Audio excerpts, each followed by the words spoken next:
আমাদের প্রত্যেকের লাইফেই এমন অনেক দিন আছে যেটা আমাদের কাছে অনেক বেশি স্পেশাল।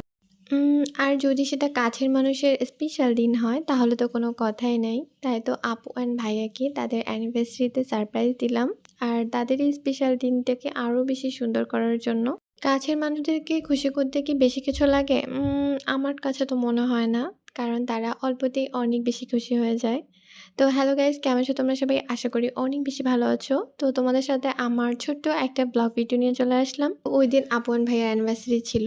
তো হঠাৎ করে একটা প্ল্যান হইছে ওদের যে ওরা আমাদের বাসায় আসতেছে। কারণ ভাইয়ার আর্জেন্ট ঢাকা যাইতে হইতো। তো আপুকে রাখতে আসছিল। তো ভাবলাম যে ওদের যেহেতু এত বড় একটা স্পেশাল দিন, আমি ভাবলাম যে কেন না আমি ওদেরকে একটু সারপ্রাইজ করি। এজন্যই আমার কাছে যা ছিল বাসায় সেগুলো দিয়ে আমি ডেকোরেশন করতেছিলাম। তো ভাবলাম যে এর মধ্যে কেকটাও নিয়ে চলে আসি। তো বাইরে গিয়ে আমি আবার কেকও নিয়ে আসি একটা। বাট আমার ইচ্ছে ছিল যে আমি একটা লাভ শেপের কেক আনবো, বাট ওটা পাইনি। তো যাই হোক, এখান থেকে আমি টুকটাক কিছু কেনাকাটা করি। দেন ভাবলাম যে ওদের জন্য একটা গিফটও নিয়ে নিই। তো একটা গিফট চয়েস করতেছিলাম। এটা চয়েস করতে আমার অনেকক্ষণ সময় লাগছে, কারণ কি নিবো না নিবো। তো দেন ফাইনালি আমি হচ্ছে সব কেনাকাটা শেষ করে বাসা চলে আসি। আমার তো কাউকে সারপ্রাইজ করতে অনেক বেশি ভালো লাগে। আর সেটা যদি আমার কাছের মানুষের হয় তাহলে তো কোনো কথাই নেই। কারণ আমি চাই অলওয়েজ যে আমার আশেপাশের মানুষের যদি কোনো একটা স্পেশাল দিন থাকে আর সেটা যদি আমি জানি তাহলে অলওয়েজ ট্রাই করি যে তাকে একটু সারপ্রাইজ করার।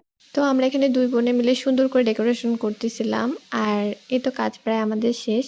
বাট ও আমার কাছে একটু বকা খাইছে যেহেতু ও ছোট। তো যাই হোক, এই তো এখানে ফাইনাল লুক ছিল এরকম। আর এটা দেখে আপু ভাইয়ারা অনেক বেশি খুশি হয়েছিল। কি যে ভালো লাগছিল আপু ভাইয়ারা যখন অনেক বেশি খুশি হয়েছিল, কারণ তাদের এই হাসি মুখটার জন্যই আমাদের এত কিছু। তো আমি চাইবো যে তারা এভাবেই সারা জীবন আরো হাজার, হাজার অ্যানিভার্সারি তাদের জীবনে আসুক। আপনারাও অবশ্যই তাদের জন্য এত, এত বেশি দোয়া করে দিবেন। তো আজকের ভিডিওটা আর বেশি বড় করছি না, এখানে শেষ করছি। আপনাদের আমার ভিডিওটা কেমন লাগলো অবশ্যই কমেন্ট করে জানাবেন। আর যদি ভালো লেগে থাকে তাহলে অবশ্যই একটা লাইক দিতে ভুলবেন না। আর আমার পেজটা ফলো দিয়ে রাখবেন। আল্লাহ হাফেজ সবাইকে।